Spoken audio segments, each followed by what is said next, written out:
Hi, everyone. Thank you so much for joining today's coffee chat. It is a pleasure to welcome you to our discussion today. My name is Shayna Vayser, and I'm a part of UNA-NCA, and today we're joined by some really incredible guests. So thank you to our speakers for celebrating the 75th anniversary of the United Nations with us this month. For folks who are joining us for the first time, coffee chats have brought together hundreds of people from around the world for discussions pertaining to sustainable development. And so we're thrilled that we get to close out the year with a discussion that looks at the UN and the US more broadly. Before we get started, I do want to give special thanks to our sponsors for giving us the opportunity to host events like this, keeping coffee chats operating, educating, raising awareness, and keeping these dynamic discussions accessible to everyone. And also for your support through UN Month. If you're interested in attending any of our forthcoming programming for UN Month, go check out our website, UNA-NCA.org. Now, without further ado, it's my pleasure to introduce to you Paula Boland, who's the president of UNA-NCA and also the chair of the National Council of UNA-USA. Thank you, Paula. Thank you, Shayna. Good morning, everyone, and happy UN Month. The UN is turning 70 years on October 24th, and we have been celebrating this milestone across the country and the world through countless events and consultations engaging civil society.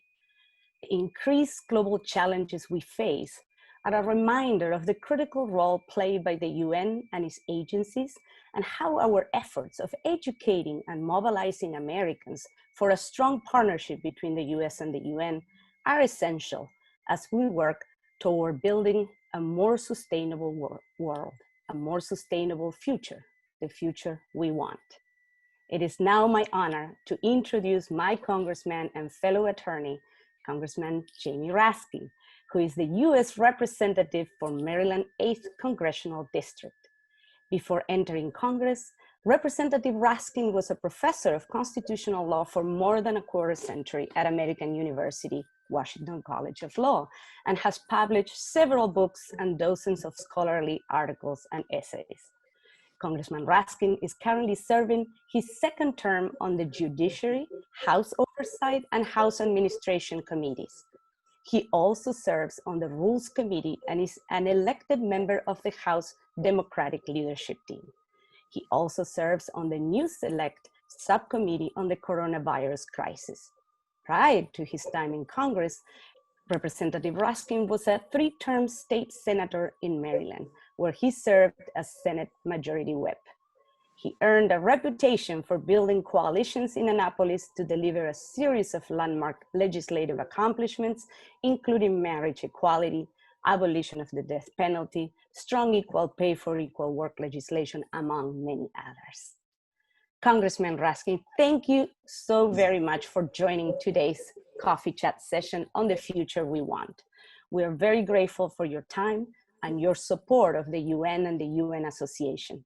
As this month marks the 75th anniversary of the UN, why do you find it important to continue to invest in a relationship between the United States and the United Nations? Well, Paula, thank you so much for having me, and greetings to all the participants, especially the ones who live in Maryland's 8th Congressional District. I know I've got a lot of my constituents who are involved with the UN Association in the National Capital area. And hello to my friends also from DC. We were just talking about disenfranchisement in Washington, and friends from Virginia too. But look, I mean, I think that there are very few moments in our lifetime where we could say it's as important to be engaged and invested in the UN as it is right now, because all of the motivating concerns that led to the establishment of the United Nations are back in force big time in terms of resurgent authoritarianism, racism, fascism, genocidal actions, attacks on democracy, attacks on human rights. And, you know, we see it all over the world. We see it in Putin's Russia. We see it in Orban's Hungary. We see it in El-Sisi's Egypt. We see it in Erdogan in Turkey, Duterte in the Philippines. We see it in the United States. The people of the world have got to unify to stand up for the rights of people all over the world against repression, whether it's religious oppression or political repression, or violence against minority groups, whatever it might be. So now is the time to rehabilitate and revive that spirit that led to the creation of the UN, and what Eleanor Roosevelt and Franklin Roosevelt and the other founders of the UN from our vantage point we're talking about. I hope we can get through this period of democracy under siege and human rights under attack, and I'm sure that the UN can be a really important factor. Absolutely. And I want to touch on this theme of multilateralism and global cooperation that you've touched on. As Paula mentioned, you're serving on the Select Committee on the Coronavirus Crisis. Let's talk about the World Health Organization. What do you see as the role of the WHO in mitigating this ongoing pandemic or future public health emergencies? And are partnerships with the WHO or similar agencies a priority for the United States? Or should they? Well, it's got to be a priority. We're not going to be able to solve the COVID-19 crisis and pandemic in one country or one state or one city or one town. The inescapable unity of humanity has been demonstrated by this process. I mean, you can make progress in one place, but if you don't deal with it everywhere, it's going to come back to haunt you. It's coming back. It's resurgent right now in Europe. Countries that literally celebrated the demise of the disease are now up to their necks in it again. And we're, of course, we're over 40,000 new cases every single day. We've lost 217,000 people.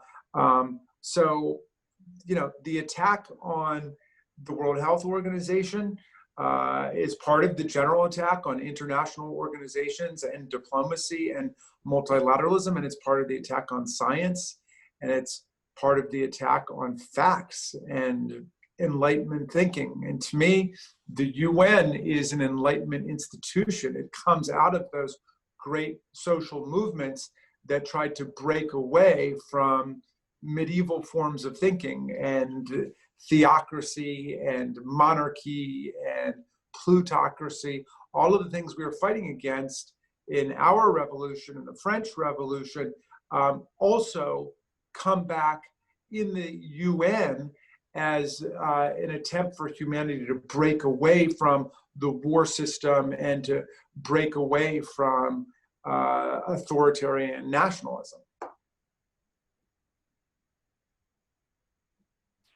Thank you. Now more than ever, we must invest in people to build a resilient recovery from COVID-19. In general, what do you think should be prioritized in our recovery from the pandemic? People have asked me that, and I find it hard to answer because right now, speaking as an American, I feel like we're on the road to becoming a failed state. A failed state is a state that cannot deliver the basic goods of existence to the population. Security against disease is an essential good of living. And we're number one in COVID-19 case count. We're number one in COVID-19 death count. We're number one in COVID-19 anti-scientific propaganda. We're not providing people security against random gun violence. We're not providing people security in their health insurance and health attention. So but I think that what the alternative is really to get back to the idea of reconstruction that we had after the Civil War for 12 years, and that we had for a couple of decades during the Civil Rights Movement, and when the Supreme Court was moving forward on things like Brown versus Board of Education and Griswold versus Connecticut, Roe versus Wade, Smith versus Allwright. There was a period where the Supreme Court was moving in a progressive direction, and the whole country was moving in a progressive direction. And we've retreated from that, and now we're in a period of intense social chaos and division and extreme partisanship and all of those things. So I feel like we need to be rebuilding everything at the same time. The public health has got to be right at the center of it. We don't have, and we have never had, a national public health plan to defeat and destroy COVID-19. And you know, my colleagues across the aisle don't even talk about it. If they ever mention it, they talk about managing the disease or, you know, meeting the disease. We need a plan to destroy it. This really is a war against COVID-19. We've all got to be on the same side, and we need the federal government playing an instrumental role in coordinating the logistics of the fight and making the investments that we need.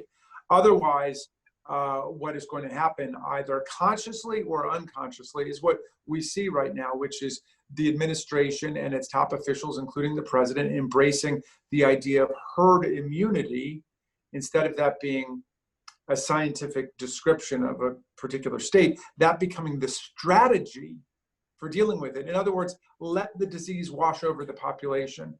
So we already have nearly 8 million cases with 215,000 dead people. Well, if you do the math, if you say we're going to have 10 times that number of cases, you know, we'll have 80 million, then we're going to have 2 million dead Americans because of it. You know, if we're going to have 160, double it, we're going to have 4 million people that we lost. We've already lost more people to COVID-19 than we lost to Vietnam, Korea, World War I, Iraq war, Afghan war combined. Like nothing even comes close because of just the lethal recklessness and indifference of this administration. So you put the public health at the center, but we really need to rebuild our healthcare system. The public health, we need to make investment in people's housing, which is obviously closely connected to healthcare. Education, the schools have just been utterly rocked by this situation. Our daughter is a ninth grade algebra teacher in Philadelphia, trying to do this online, and it is virtually impossible to actually educate kids under these circumstances. A lot of kids don't have the right technology. The ones who do don't want to turn on their videos. You have no idea what's going on there. It's very tough to interact. We've been brought to our knees by this crisis. And so my feeling is we've got to talk about it at the scale of reconstruction or a New Deal. We need to invest in everything, and we need to get the country moving again. And that is true all over the world. And that is true for revitalizing our international relationships, our multilateral action. And we have got to be as concerned about defeating the disease in other continents as we are in our continent, because our destinies are just inextricably woven. Mm-hmm. Thank you. Well said. Mm-hmm. And I want to touch on this thread of social welfare as public health that you mentioned that we need to prioritize. You talked about housing as a mechanism, because when we're thinking about, for many of our members, building the future that we want, there are a number of priorities: racial justice, public health, environmental health, access to education, social mobility. And as UN advocates, we spend a great deal of time discussing global goals and sustainable development, specifically through the framework of the UN Sustainable Development Goals. What are some of the local goals and priorities in general for your district of the 8th District of Maryland? Well, we've got a lot of transportation goals. And this is why I favor an infrastructure plan. We need to have, serious investment in the roadways and the highways, in mass transit, in the metro system, which has been badly neglected. We need to complete the Purple Line project, which has been disrupted because of the whole private-public partnership nature, which fell apart.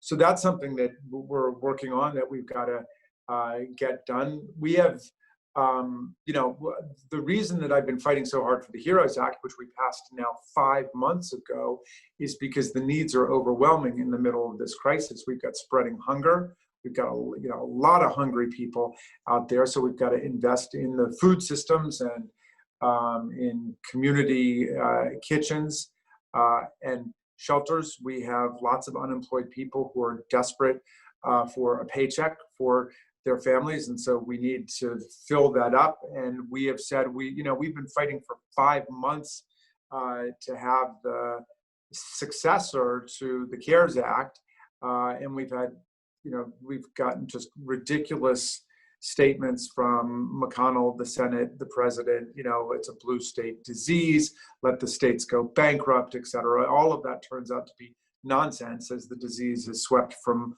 Florida to Arkansas to Alabama to Texas to Arizona, but there was basically this attitude of, well, this is a blue state problem, So we need to refill the coffers for the states and the counties, which have lost more than 1 million employees in the pandemic and the economic recession that has followed.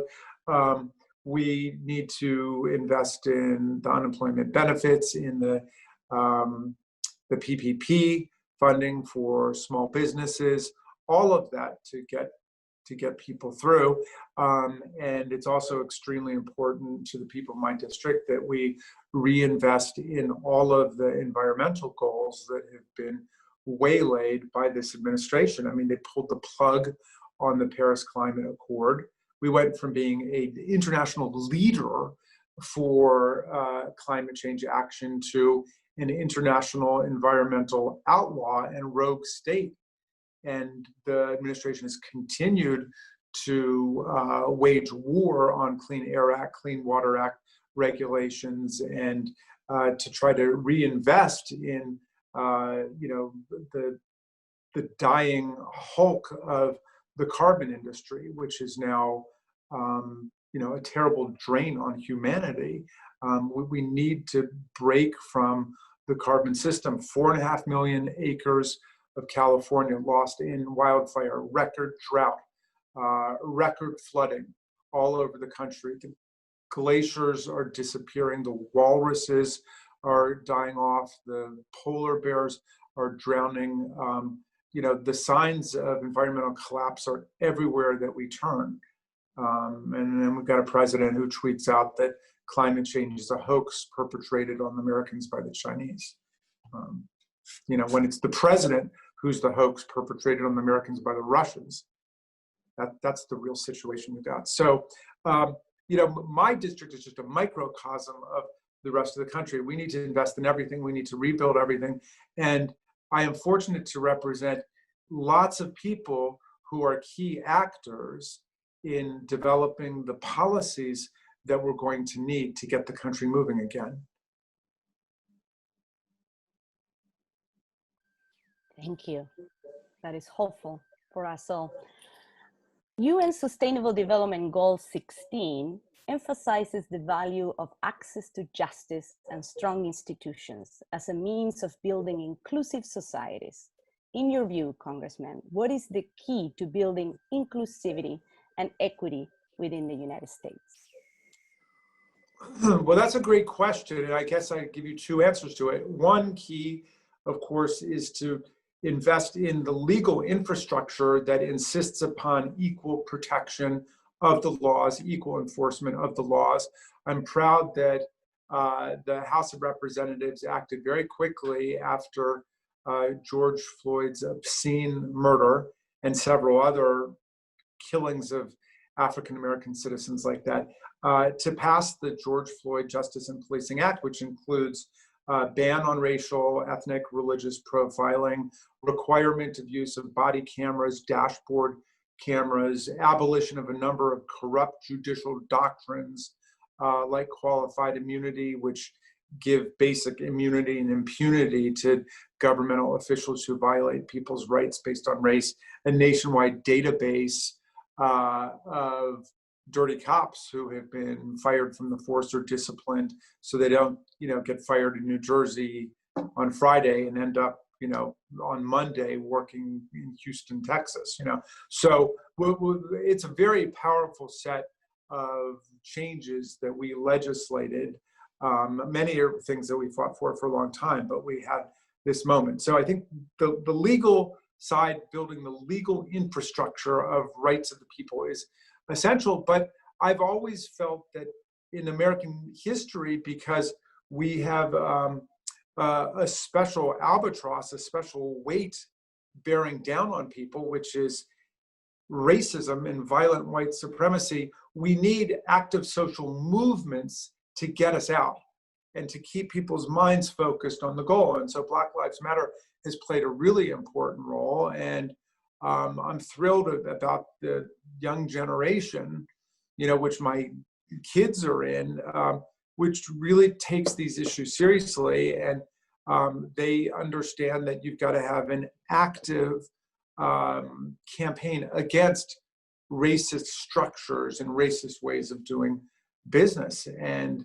once we get through the nightmare of COVID-19 and this right-wing authoritarianism in the country, I think the sky is the limit for us, because we've got millions and millions of young people coming up who have broken away from those diseased ways of thinking, and it gives me a lot of hope for the future, but it's not a moment too soon, because we're facing calamity on the environmental front, on the public health front. So we need people who are interested in fighting for community, for everybody.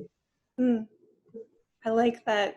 It gives you hope for the future, because UN-75 is about reflecting on the last 75 years of the UN and all that it represents, but also looking forward to the next 75 years. So my question that I wrote was, are you optimistic about what comes next, and what are the primary challenges that you anticipate we'll need to overcome? You've already started to mention a few. Well, I'm very optimistic. I'm very, very optimistic. My late father used to say that when everything looks hopeless, you're the hope. And I've been moved by how many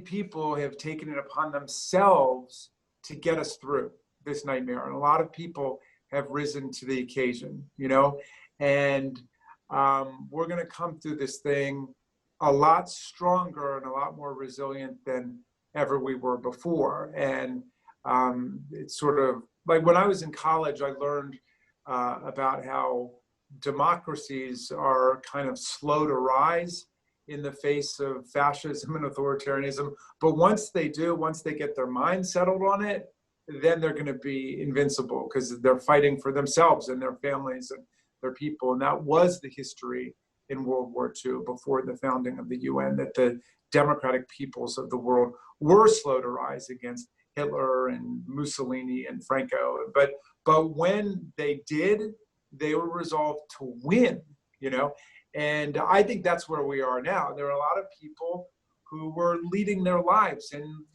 there's no shame in that. I mean, that's why people want to live in a free society. But everybody's got to pay their rent to be in a democracy. You've got to make your investment, not just by voting. Thoreau said, vote not just with your ballot, but with your whole life.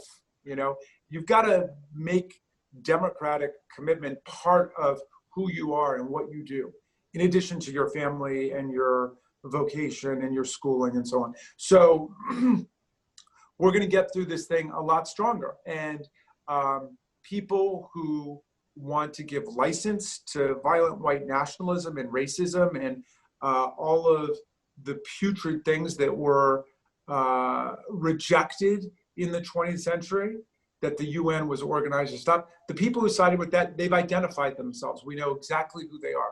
I don't know whether the Republican Party will ever recover from what they've done. The party that was founded by Abraham Lincoln, against slavery, against the know-nothings, against anti-immigration propaganda.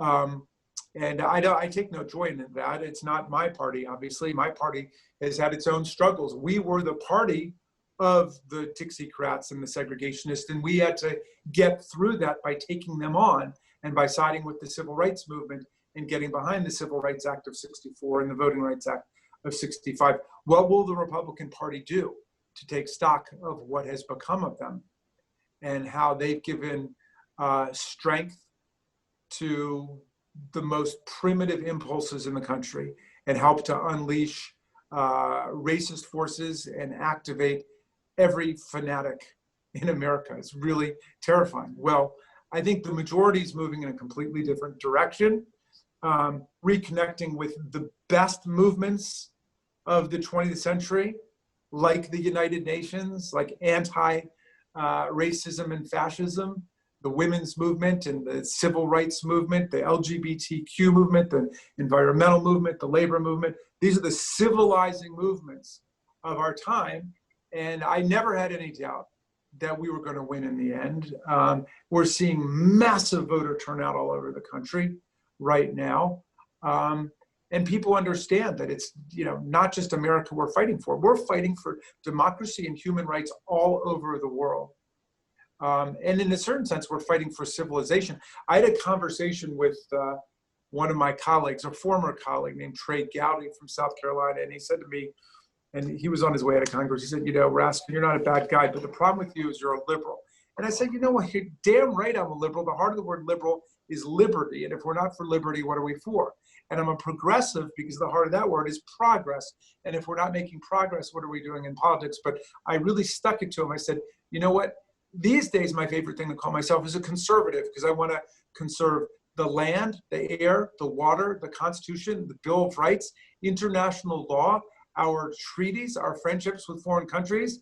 I want to preserve the Civil Rights Act, the Voting Rights Act, Medicare, Medicaid, the Affordable Care Act, pre-existing condition coverage. Everything that you guys want to destroy is what I want to conserve. And wanting to conserve your own wealth and power is not enough for a once honorable intellectual movement called conservatism, although it's not really the one that I identify with. So I think that everything's on the ballot right now, but I am profoundly hopeful about where everything is going. And maybe before we break, I'll leave you with the words of two of my favorites I've kept close to my heart. One is Frederick Douglass, who was born about 45 minutes away from where I sit. He was born at the Wye River Plantation into slavery. He escaped from slavery, became our great abolitionist freedom fighter. And he said, if there's no struggle, there's no progress. The struggle may be moral, it may be physical, it may be moral and physical, but there must be struggle. Power concedes nothing without a demand. It never has, and it never will. So there's a little message to you from the 19th century, a great Marylander. And then I'll quote Tom Paine, who, of course, came over to fight with us against the kings and the queens and the tyrants and the despots and the theocrats. And Paine wrote a pamphlet in 1776 called The Crisis, and I'll update the language I want to quote a little bit just so it doesn't offend modern sensibilities. And Speaker Pelosi always makes me change the language, and she's right that Tom Paine wouldn't mind. But he said, these are the times that try men and women's souls. These are the times that try men and women's souls. The summer soldier and the sunshine patriot will shrink at this moment from the service of their cause and their country. But everyone who stands with us now will win the love and the favor and the affection of every man and every woman for all time.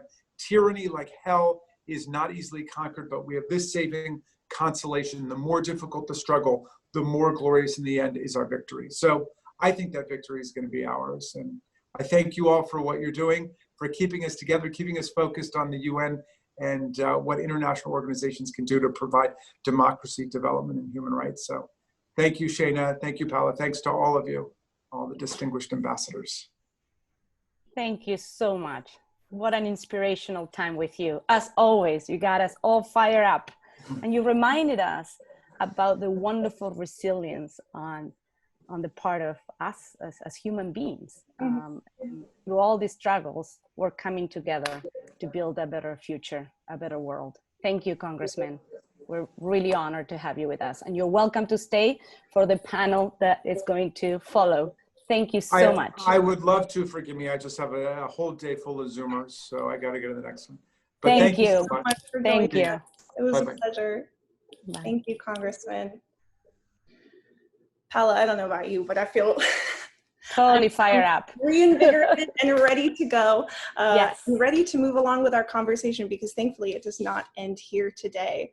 At this time, I have the pleasure of sharing remarks from the chairman of UNA-NCA's board of directors, Stephen Mosley, who unfortunately was not able to join us as a panelist. Steve, I hope that if you are on the call, you'll be able to say hello to us in the chat box, but we'll be reading his remarks briefly before moving into our next session.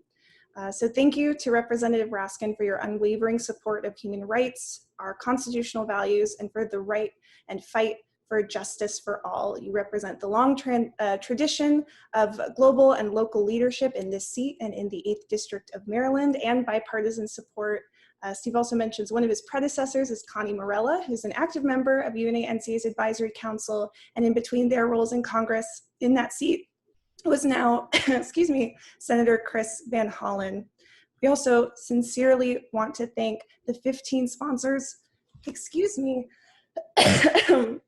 we want to thank the 15 sponsors for this program who are also supporting our UN 75 anniversary programs on October 27th and the career discussions for our young professionals on October 24th.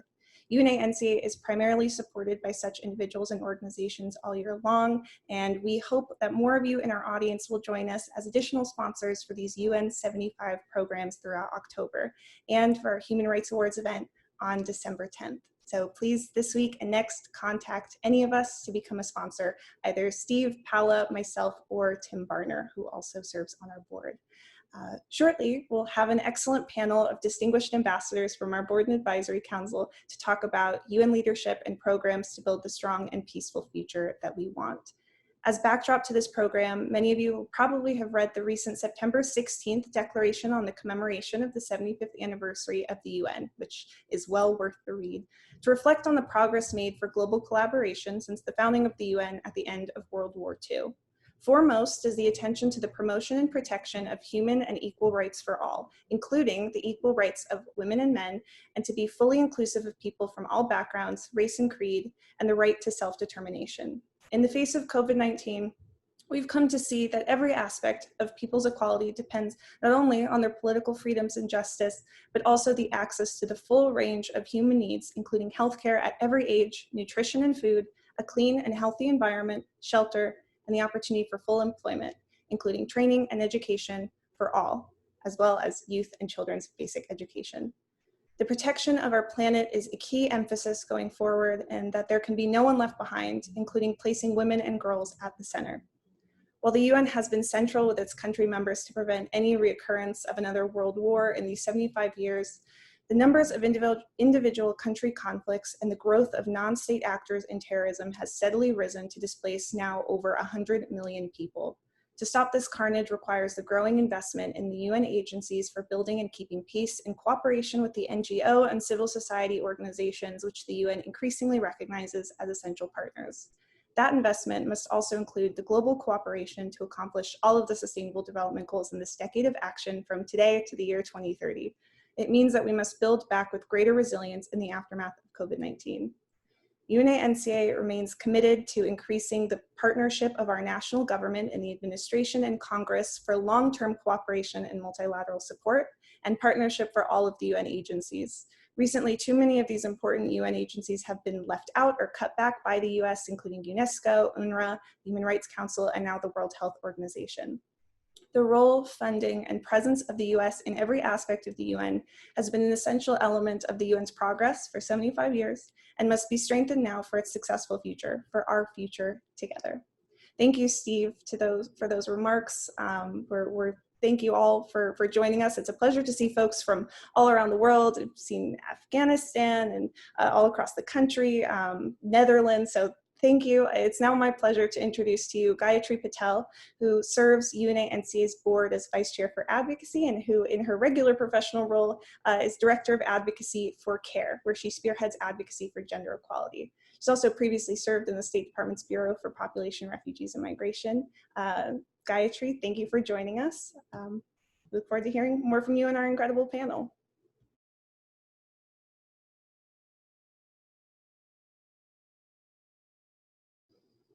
Hi, Gayatri. There you go. Oh, can you hear me now? Yes. Okay, thank you. Sorry about that.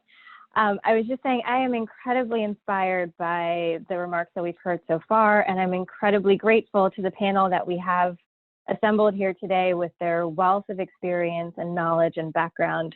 Shayna, thanks for the introduction. I'm going to go ahead and introduce our panelists who are joining us from all over the DMV, starting with Ambassador Don Bliss. Ambassador Bliss is a past president of UNA-NCA, drawing on his years of experience representing the U.S. government in various diplomatic positions.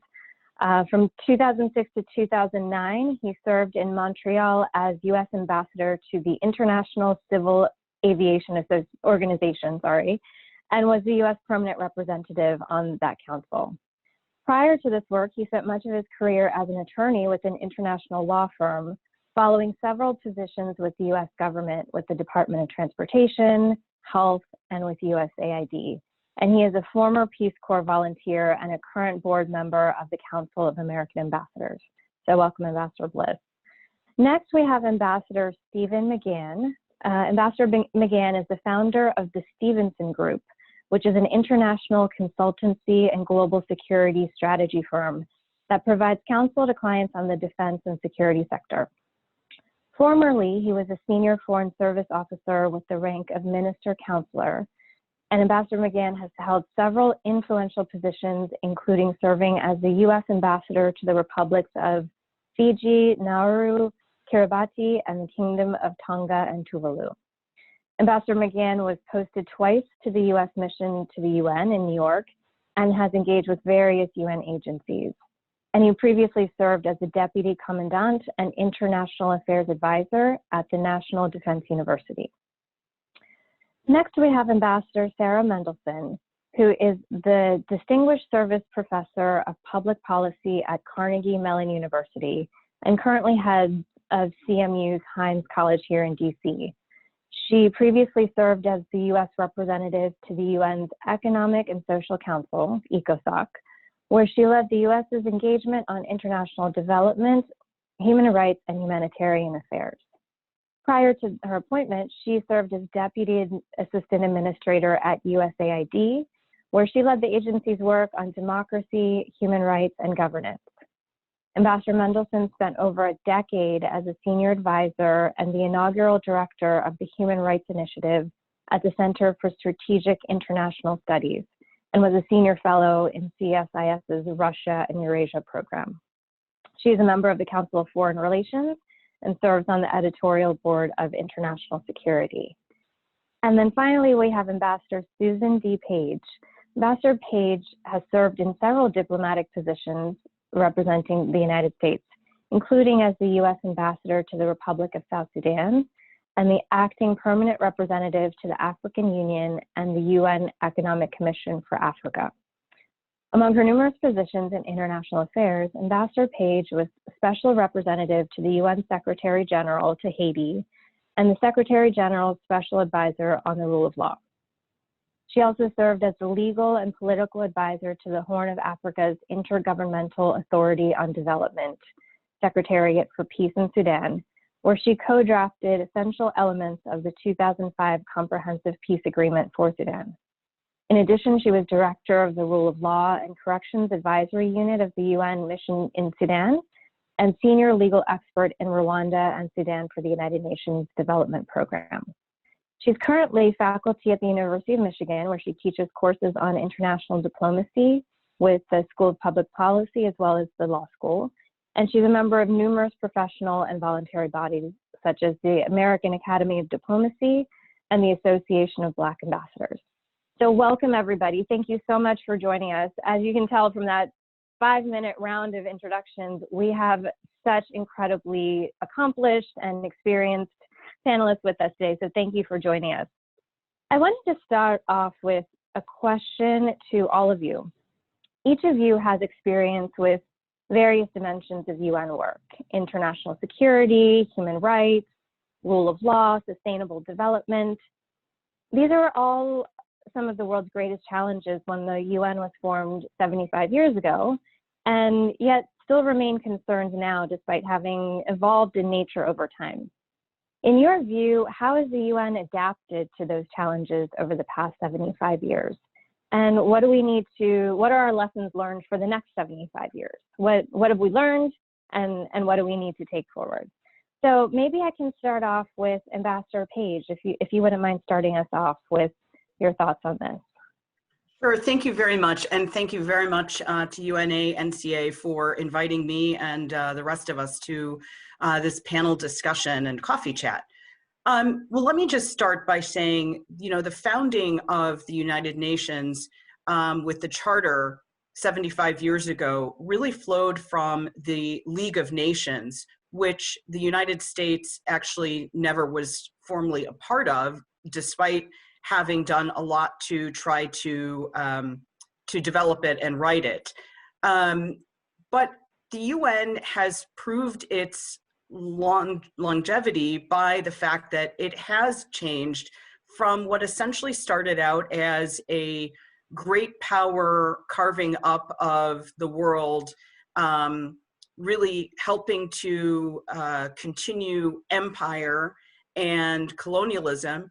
But then they pivoted very quickly to suddenly representing the anti-colonialist strategy of a number of states that were seeking independence. And in moving from the League of Nations to the UN, they created the Security Council and created a big power grouping that was reflective of the time that they were in. Of course, today, sovereignty is really the rule of the game. And I think the fact that the UN has pivoted so many times means that it is really something that will be sustained for a long time, as long as it does continue to adapt and change. So as we look at its formation, how it changed over time, and even how the General Assembly was willing to go against some of its own rules in the early days after its founding to criticize, for example, South Africa and its xenophobic, racist policies. So I think that there is still a lot of life left. The fact that it has survived for 75 years, it's made changes, it's added peacekeeping. I do believe that with more changes to come to be more reflective of the world we're living in, it has a lot of life in it as long as member states commit to it. Thank you so much, Ambassador. Who else wants to pipe up here? Ambassador McGann, Ambassador Bliss, or Ambassador Mendelson? I'm sure you all have thoughts on this question as well. Happy to chime in. That's a very thoughtful response. I'd give a slightly different response, both positive and negative. I'll start with the negative. I think we're at a really critical juncture where the Security Council has become dysfunctional. And this is a huge problem. It's not just that the U.S. has walked away and it's not staffing at the same level. Obviously, there are many parts of the UN system that the U.S. has turned its back on. But the Russia-China dynamic is really problematic. And we just had a vote for the Human Rights Council that has some of the worst human rights abusers now serving there. So there's real problems. But on a more positive note, it's 5 years ago last month that the international community came together and adopted the Sustainable Development Goals.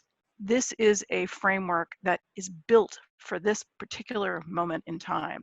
It's a pivot and a paradigm shift in two particular ways that are extremely relevant. One, its conception of sustainability in a 21st century manner goes beyond climate, but includes climate. But it's really about building peaceful, just, and inclusive societies. And two, the aspects of development, it recognizes and moves away from a very sort of Cold War approach of developed nations versus developing countries, that we all develop, and that it has us have a gaze inside the United States, which is absolutely critical at this moment, and I think offers a framework, frankly, for recovery from the situation that we're in now. But I do think as we evolve, as the UN evolves, you know, it was built for countries. If the 19th century was about empire, the 20th century was about states, countries, the 21st century needs to have more inclusivity, I would argue, of civil society, and that's an ongoing struggle at the UN, particularly in the NGO committee, but also of cities, that cities are increasingly playing a really vital role and making sure that there's inclusivity for them. I'll stop there. Thank you. Thank you. If I have an opportunity to try and share a few things a bit differently, I must say that it's quite daunting to be on a panel with 5 other ambassadors, since no one knows who goes first. But that said, yeah, one of the things I think we have to focus on is not just the history of the UN, and I've been very pleased to be part of that. I can remember what it was like dealing in the General Assembly with the G77, or the euphoria of the day in which Nelson Mandela walked into the General Assembly, and we witnessed the beginning of the demolition of the Committee on Apartheid. So the United Nations changes, evolves as situations change and evolve. And I think that's very important as we begin this 75th year. And one of the things I was trying to focus on when we started this discussion is how do we frame this in a way that we understand how the UN goes forward from this point on. And I realized that I used to tell my officers in my embassy that our job was not to predict the future, but instead to report on the present and whether or not the actions that we're taking now will lead to the outcomes that we desire. And that's what we're facing today with the United Nations. It's clear that the Sustainable Development Goals are underperforming. That underperformance is exacerbated, of course, by COVID-19. So that leads us to a different situation in the evolution of the UN, simply because we now see that poverty eradication has been stifled, that the situation in many cities in the United States regarding food security is no different than the situation in the Kibera suburbs of Nairobi. All right. So we have to begin to envision a different way of approaching things. We were coming into the 75th anniversary of the UN with a mandate to rethink and reframe how we work to meet sustainable development goals, particularly how they affect most vulnerable populations. However, the urgency of now also requires us to use existing institutions, models, and frameworks.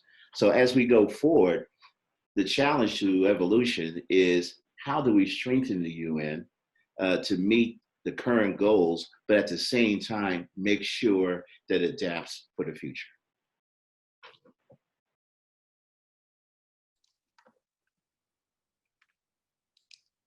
Ambassador Bliss?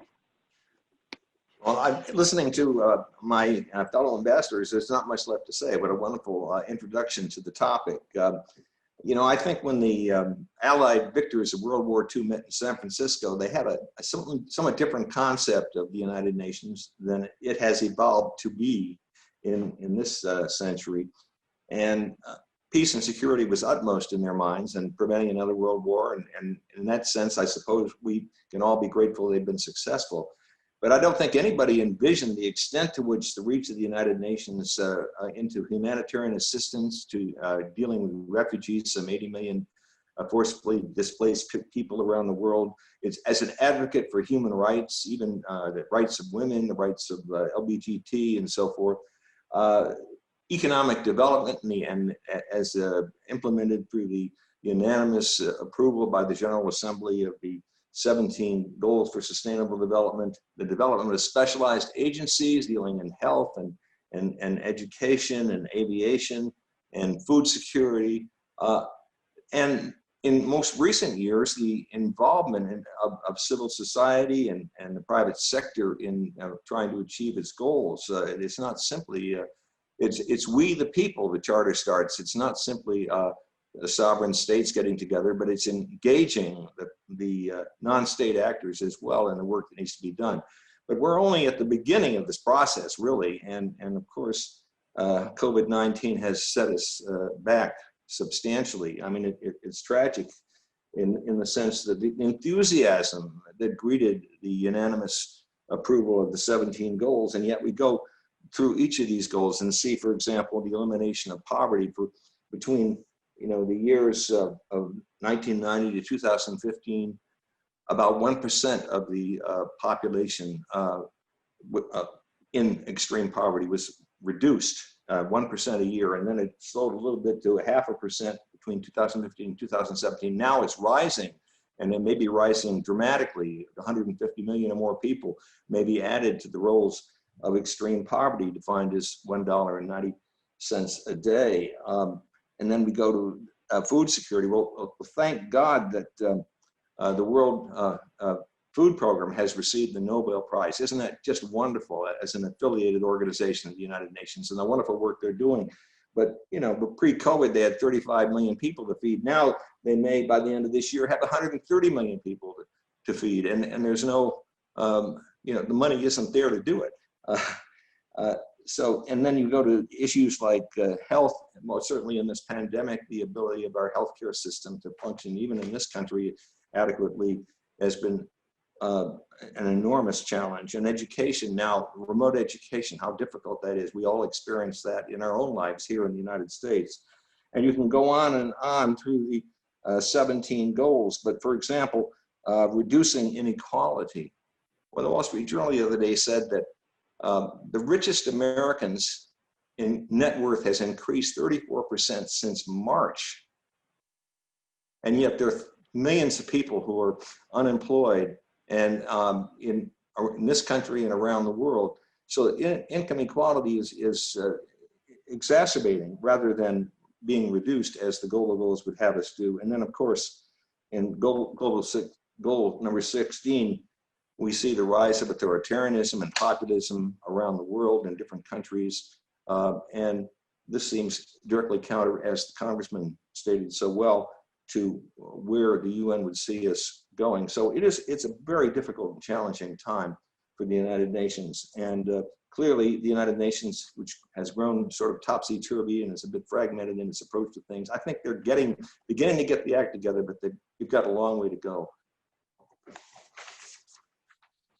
Thank you. Those are incredibly insightful remarks. And pulling on the thread a little bit, I'm hearing that the UN has really presented an opportunity to pivot to anti-colonialism or provide a framework for development through the SDGs, or a framework to strengthen our responses to the challenges of today while also looking ahead to the challenges of tomorrow.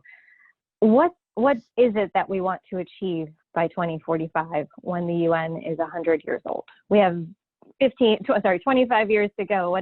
What progress can we hope for in the next 25 years? And if I could take that a little bit further, what's standing in the way of that progress? What are the challenges institutionally or otherwise that we're going to be facing? And certainly COVID is one of them. The unprecedented humanitarian crisis that we're addressing right now is another that Ambassador Bliss mentioned. But we're also dealing with issues like climate change, gender inequality, conflict and strife, humanitarian crisis in so many places of the world. How do we overcome those challenges or address those challenges so that we can say by 2045 we have advanced and the UN has helped achieve this?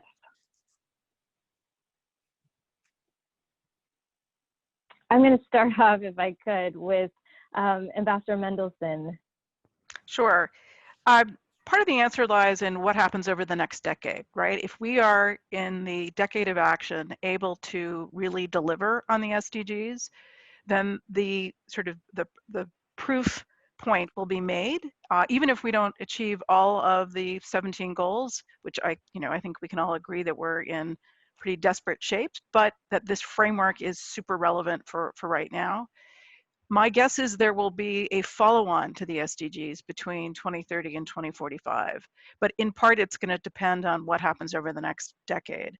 What I'd really like to see actually is a pivot in the way that we do a lot of the work, that a lot of this is supply side driven, and that in all of our practice, whether working in the United States or working overseas, that it's much more demand driven, so that we are listening and responding to citizens and meeting them where they're at, and having this be the best practice, and whether that means more data, more evidence.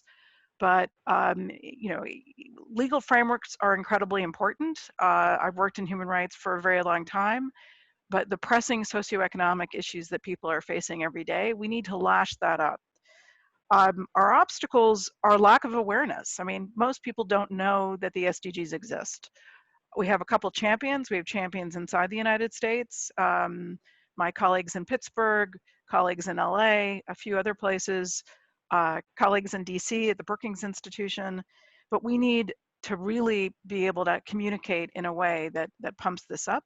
And of course, there's skepticism and cynicism to begin with, and then we have to face the reality that certainly Mr. Putin and the Kremlin and the Chinese government, I think while the Chinese government talks about the SDGs in a positive way, there's a lot about which they are advancing a system that is quite different. And I think the danger really coming from Russia on this agenda is quite serious. They don't believe that this is real or it's achievable. So thank you. I think if we're going to address where we're going to be by 2050, we have to look at this in a much more granular way. I think we have to understand, for instance, the international system has evolved as well, and that in the absence of the Cold War, we're not going to see bilateral development assistance as important as multilateral development assistance, right? Simply because of the shortage of resources. This in turn means that we have to rethink and reframe the role of the foundational United Nations agencies and their relationship to donor countries. That's the first step. Secondly, it was brought up previously that the role of the Security Council has changed, and it will continue to change simply because it's not that we're no longer in a Cold War setting, but the competition between the United States and China, the ongoing mischief by Russia is going to also create conditions in which we may not find the Security Council to be as effective as we want it to be. And we saw that how the United States was able to get some resolutions to the Security Council, but others didn't work, right? And also we've seen, unfortunately, led by the United States, we've seen countries ignore Security Council resolutions that were adopted under Chapter 7, okay? So obviously we have to rethink the Security Council. Third thing, we also have to look at the role of the General Assembly. Should we return to a point in time, which was at the beginning of the UN, where the General Assembly actually had much more operational responsibilities, all right? If you give the General Assembly more operational responsibilities, would you be able then to overcome the deadlock that we see in the Security Council?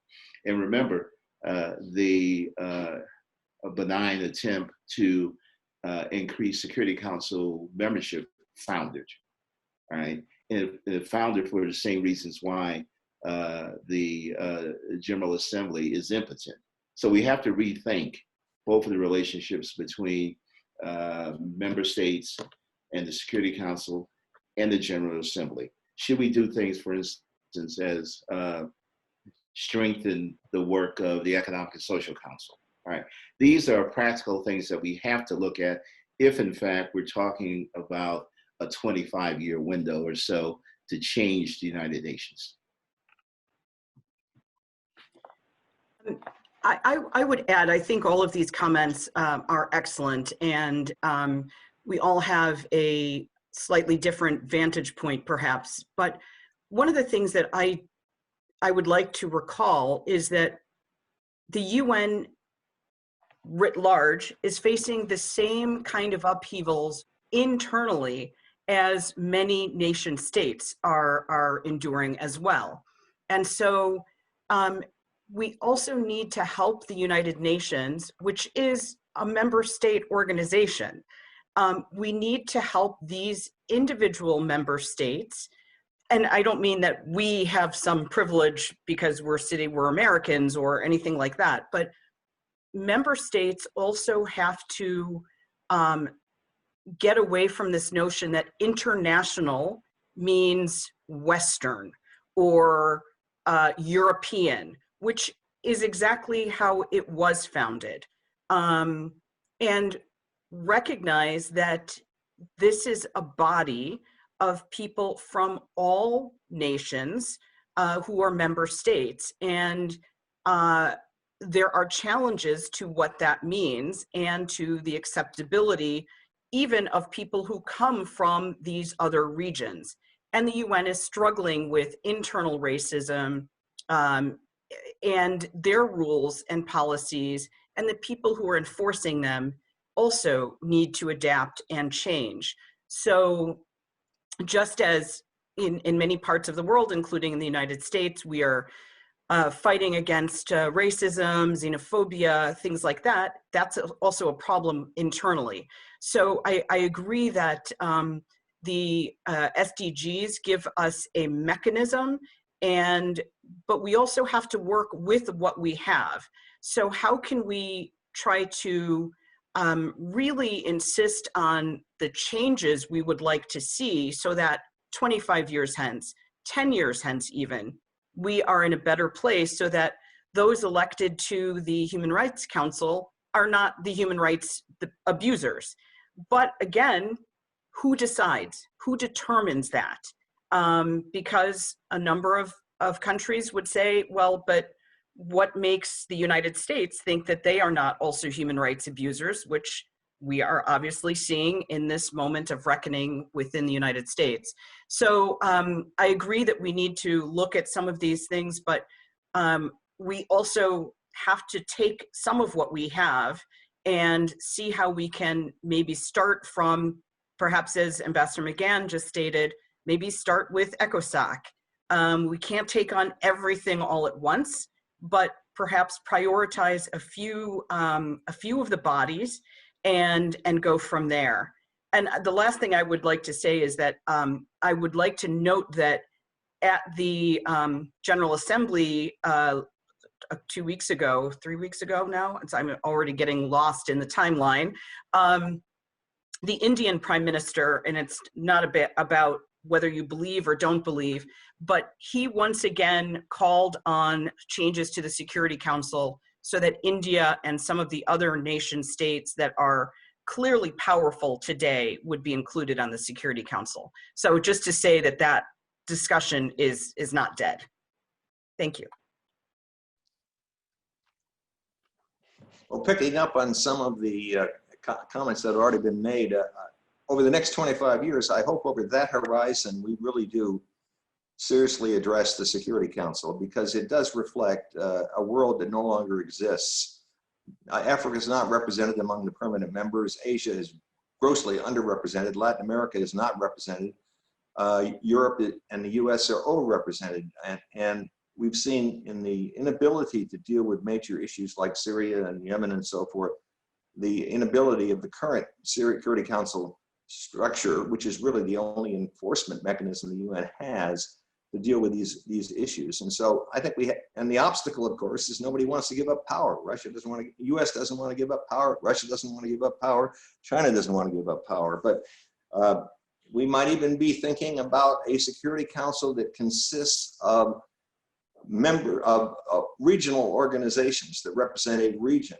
But we also have to take into account population. We have to take into account contributions to the UN and so forth. I mean, it's not really fair that China and Palau have the same vote, or that the US and Luxembourg have the same vote, given the contributions and populations and economies that are involved. So all that has to be factored in, but it's time to really address this in a serious way.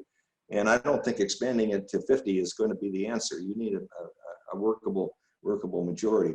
There are a lot of other reforms. I think a lot of management reforms are being made slowly, but they have to keep working on that to get the best possible talent involved and get it out in the field, get it out in the offices in the countries rather than all in New York.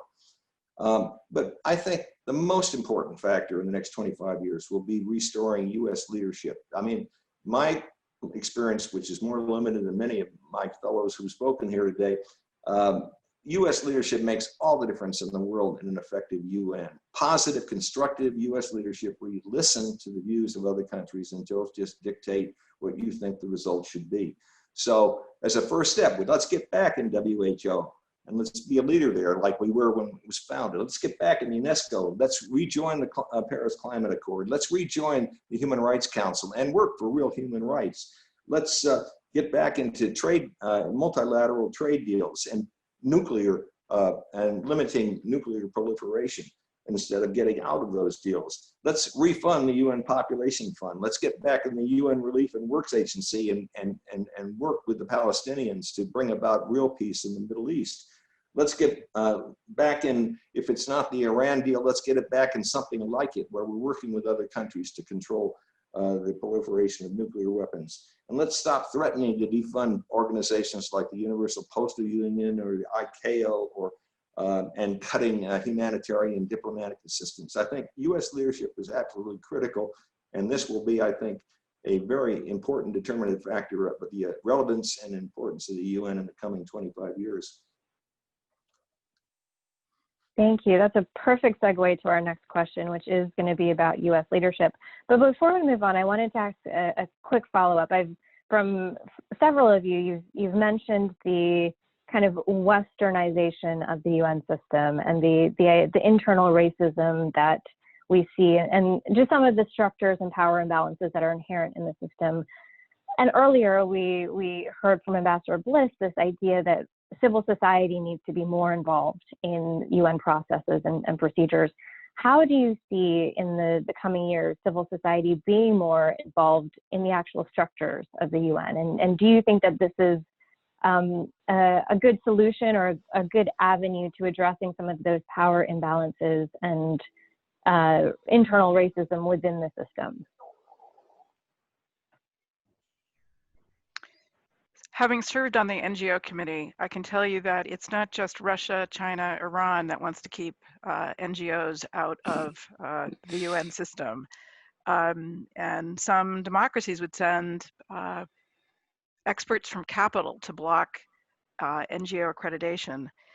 The crazy thing about the situation we're in is that civil society from around the world has been able to engage with the UN much more easily through Zoom. There's been a kind of democratization and engagement we saw at the high-level political forum in July. I think that, just as we need to raise awareness on the SDGs, we need to be clear that this was a process that involved millions of people, particularly young people from around the world.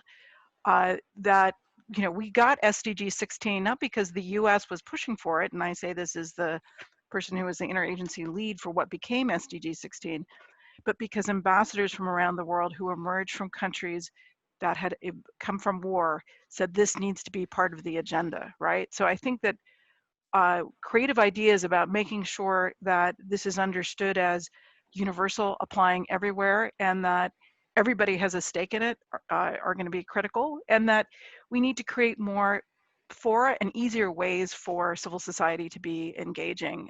New York, as it turns out, is not the only venue. Thank you. Could I just add one small note? I agree completely with Ambassador Mendelson. Having worked with NGOs as well, I was the Africa Bureau State Department lead on the Kimberley process during my time as a Deputy Assistant Secretary of State. And I think one of the ways that we can do some of this is to look at some of the models that have worked where there is an NGO acceptance of NGOs, as well as member states, as well as industry. And that was something obviously not without its problems, but it is a model that we could look to and figure out, is this something that we can apply in other areas to the work of the UN? And the last thing I would say is, I think that most people don't know what the UN does. I mean, people know about, well, there's the Security Council, and then they might know about maybe half a dozen, if that many, UN organizations like UNDP or the World Food Program, since they've just won the Nobel Peace Prize. But there's very little understanding of how all of these parts work together. What is ECOSOC versus the Human Rights Council? How do you get onto this one versus that one? Who are the representatives there? How does an NGO get accredited as an NGO observer to the UN?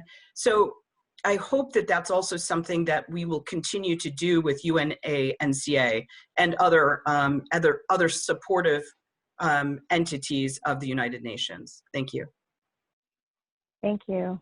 I mean, my question was clearly self-interested. UNA-NCA is a part of civil society, and our job is to, you know, talk about the SDGs, talk about human rights, talk about the value of the UN to dealing with the world's current challenges. So from my perspective, the more we can engage civil society organizations like ourselves, the stronger the discourse. But moving back to Ambassador Bliss's point about US leadership and US engagement, certainly there's been a shift in the US's position on a number of multilateral issues. And while some view this as a step back, others would say, you know, perhaps this is an important way for the US to strengthen burden sharing in the international system, either around collective defense or, you know, human rights challenges that affect every single country around the world. What's your view? How should the US be investing in the UN and engaging the UN? And, you know, particularly in a post-COVID world, if that's in sight at this moment, where is the US's influence most necessary? If I could take a stab at that, I'll start with a historical note. And that is, during my second tour to the United Nations, I was part of Dick Holbrooke's team. And people always tend to remember Dick Holbrooke for what he did in Dayton and bringing an end to the Bosnia War. But people tend to overlook what Dick Holbrooke did in Manhattan and the successful effort, mind you, to end the United States arrearages in the UN. And to watch what Dick Holbrooke did, and when the United States was the president of the Security Council one month, to bring Jesse Helms to the UN and hand him the gavel and sit in the US chair, which led to the enactment of the Helms-Biden Act of 1999, which not only addressed the question of arrearages, but also reform in the UN system, particularly regarding peacekeeping and how we address African states. So it's clear that in order for us to begin the discussion about US leadership in the UN, we have to address the $1.2 billion arrearages that has accumulated since this current administration has taken office. If we address the question of arrearages, that also allows us to begin to look at these other areas of reform that are key, and will also allow the United States not only to address the fiscal constraints of the UN, but also in the field. You would have a situation where US ambassadors and the United Nations resident representative could have a viable relationship.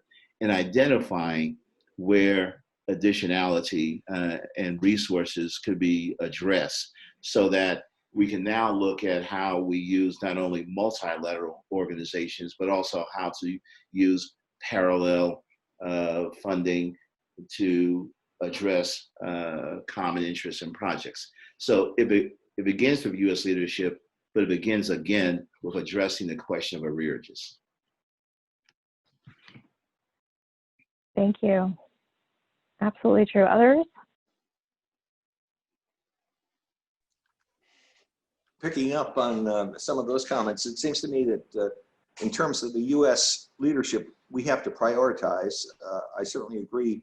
And I want to commend the work of UNA-NCA's advocacy group. I think they're just doing a terrific job. And there's one group of people who will go up in the hill and really work to get full funding in the United Nations and the specialized agencies. And I think that's terrific. And I wish more groups would join us in that effort.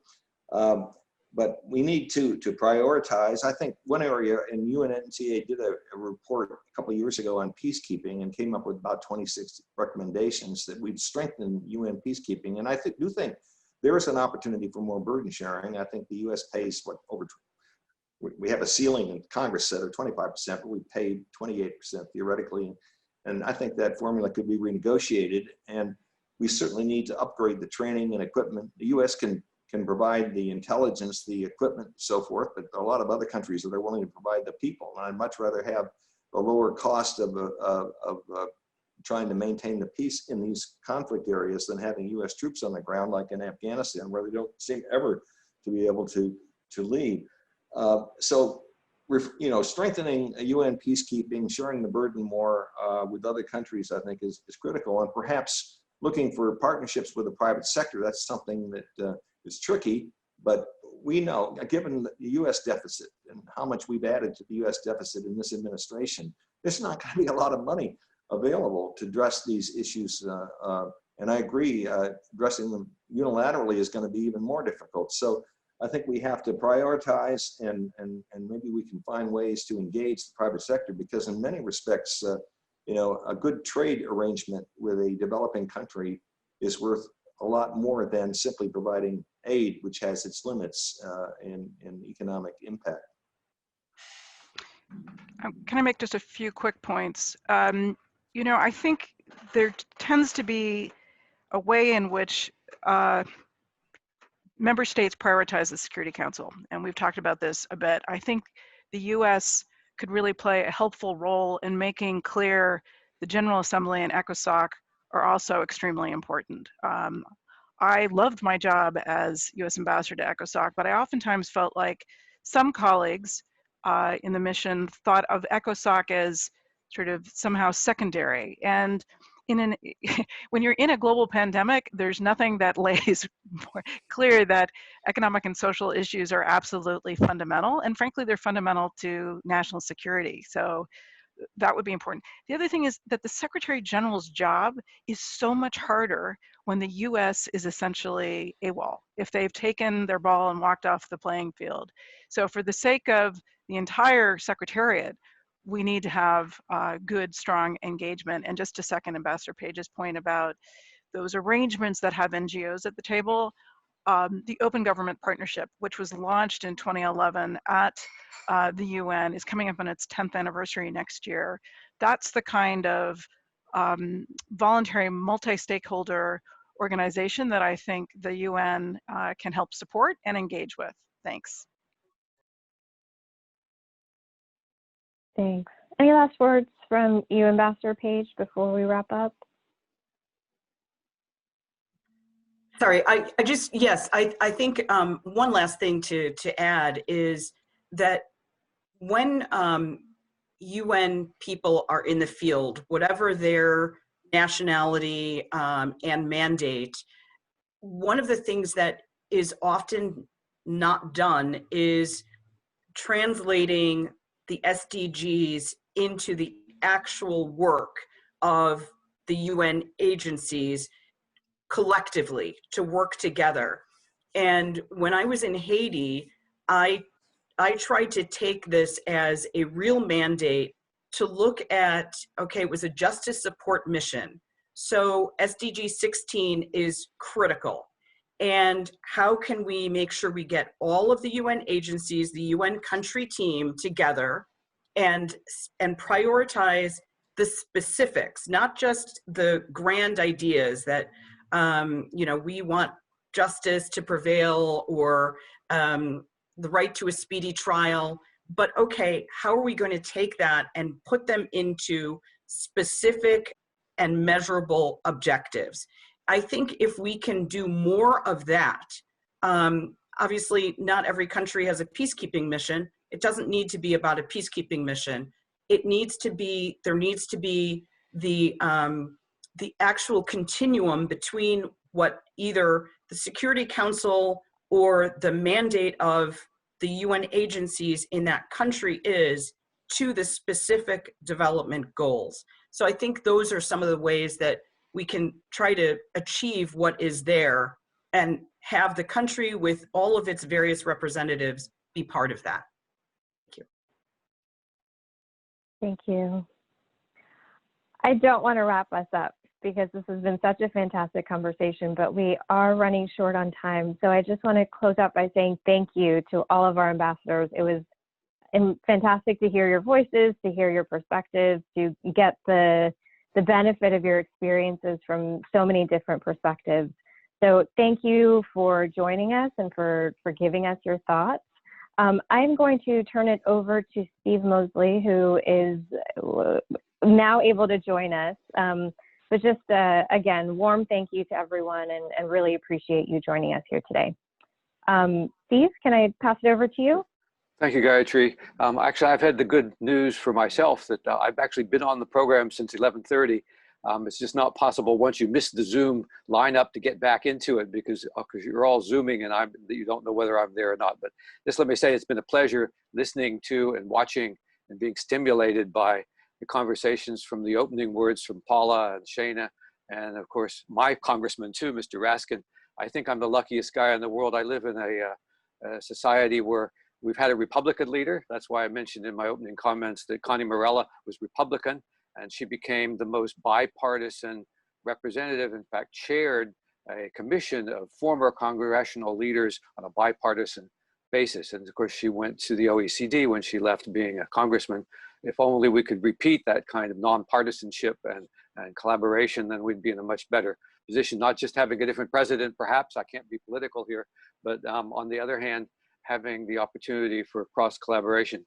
I'm struck by this conversation about how much we are having to reevaluate and reassess where we've come and being afraid that we have to step back so far. Well, in fact, we've come a long way in the last 15 to 25 years in terms of the influence of social, economic, justice for all, influence, involvement of women into all of these programs, whether they're multilateral or bilateral, and an extraordinary level of cooperation. I remember the idea of an NGO leader I was being ever invited into the World Bank, a UN agency, to discuss where we're going to go for the next 10 years. Well, they began to do that. They were under such critical assessment. They began to welcome having the leadership of most of the groups, like CARE's leader, and I was a leader of one, and the whole association of leaders. That's a new development. The SDGs were clearly, as Sarah said, born out of citizenship involvement, millions of citizens, and they convinced the leaders of those countries who weren't very keen about that idea in the beginning to join in and take ownership. Now, maybe ownership's gone too far. The idea is to have created partnerships, but I think there's a house built on which we can build more. COVID is a terrible thing, and it set us back, and it set us back economically, health-wise, cooperation-wise, and that has been the populist notion about who's responsible, who's to blame. I guess there'll come a time when we get over blame, maybe after this election, we can talk about collaboration again. That's the key. I think we have a very strong house to build on in terms of the UN having moved in the last 10 to 15 years since the development of the MDGs, and then people saying, hey, if you collaborate and prioritize and work across sectors and you envelop the depth of sector investment, actually you begin to get things done compared to where we were 40 years ago, where everyone did their own thing. an NGO, a government agency, a multilateral agency. We're sort of on the same page. That's a remarkable achievement. So I'm very optimistic. I'm always optimistic, but I have to say I'm even more optimistic because I saw the SDGs build out of the MDGs, set the framework for where we're all going to go over the next 10 years. COVID was unexpected and uninvited. We have to take that into account, and we have to make a dramatic investment. And that's going to take a world leadership summit, maybe led by the SG, maybe led by whoever's in office come September, a year from now, or ideally 6 months from now, to set the world back on the track and to make the resources available. The deficit's piddling. We spent $3 billion in deficit. That's nothing. That's nothing. This is going to take hundreds of billions of dollars that we all have to spend as leaders of our countries to spend on moving back forward. I think we can do it. And I think the private sector is a critical thing because they want to see that there is return on their investments now everywhere in the world. Developing countries were off the table 15 years ago for investors. Now they're front and center on the table. I just think we have an enormous opportunity as an NGO leader still, I suppose, a different kind of NGO. I think UNA-NCA is in a perfect position to play a strong role along with the Better World Campaign and UNA-USA. And fortunately, Paula is also now the chair of the advisory council for the UNA-USA. So we kind of know what's going on with each other and with the rest of our membership. I think the ambassador's comments today reflect how sophisticated all ambassadors are. They know the whole realm of social, economic, diplomatic, trade, politics, etc., as well as diplomacy. Diplomats today, fortunately, are diplomats in all of those fields. That's another real gain compared to perhaps where we were a few years ago. I'm reminded that, why did I get involved in this? When I was 10 years old, my parents were teachers and professors, and I looked on the front page of the New York Times. It was on the breakfast table, and there was a picture of the attacks from an apartheid government on people with dogs and bludgeons. And on this next page was the civil rights being done in Selma and before that. And the pictures were the same. And we've moved beyond that. We now know that's not right, it's not legal, it's improper. And most people in this country believe the UN has a responsibility to address those things. 75% of all American citizens, they don't know much about the UN, but they believe that it darn well ought to be there and ought to be strong. And that's not what they expected of this president, no matter what they expected of this particular president. None of them expected that he would tear down the UN or try to do that. And still all the polls show that 75% of Americans, when polled, may not know how to go about it, but they certainly don't want the United States getting in the way of it, and they want it to be a strong player and helping the UN lead us through and where we're going. So that gives me an optimism also. I think this has been an extraordinary session, and I thank Paula and Shayna for putting it together, and Gayatri for coming in and managing this blessing of wonderful commentators from a very experienced perspective. Every one of you made a wonderful contribution, and I'm just looking forward as we go forward out of COVID to be addressing COVID, but be part of this effort where partnership from the NGOs and the private sector with government and beyond the idea of the Security Council being the driving force, they made the rest of the UN part of the driving force, and it influences them. And I think they believe in that. We'll still have to deal with certain kinds of geopolitical issues in the Security Council. But I just think that the framework, the groundwork, the basic infrastructure is there to have very serious conversations now about practical changes based on the framework of the SDGs and based on the shock treatment that every country has faced now, and knowing they're not prepared to deal with the world as it is today whenever there's a crisis. The crisis proves the point of the need to go forward collaboratively and cooperatively. So I'm optimistic with that. I could be pessimistic, but I'm really optimistic that we have the wherewithal to take that forward. It's going to cost a lot of money, a lot of investment, and a lot of talent, but there's no other answer than to make those investments. Certainly heavily for the next 5 to 10 years. And of course, we need a framework for where we go in another 25 years. But right now, 10 to 15 years has got to be the target for making these changes. The last thing I want to say, there is a proposal on the table for the UN to adopt a People's Assembly along with the General Assembly to influence whatever the UN does on a regular basis, in the same way that the UN has been influenced by having in effect a people's revolution to set the goals for the 25 years that started 5 years ago. Maybe that's something that's too radical, but it seems to me, in the way all countries are having to come to face with who's in charge and who are they in charge of, it's the people who are in charge. And the UN needs to also recognize in some formal, significant, empowered assembly that the people are the groups that will guide the UN. Its members are countries, but its countries, members are the people, and we have to close that loop. So thank you very much. What a pleasure to sit back and watch you and listen to you and to be inspired by you. And we have an exciting program still this month, so I hope more people will become sponsors as a result. But we have the event on the 24th with young professionals, an event on the 27th with other leaders, both from the UN and from our Congress, from California. And then we go into the human rights programs on the December the 10th, which is always an exciting program. So thank you all very much for the extraordinary presentations and commentations you made.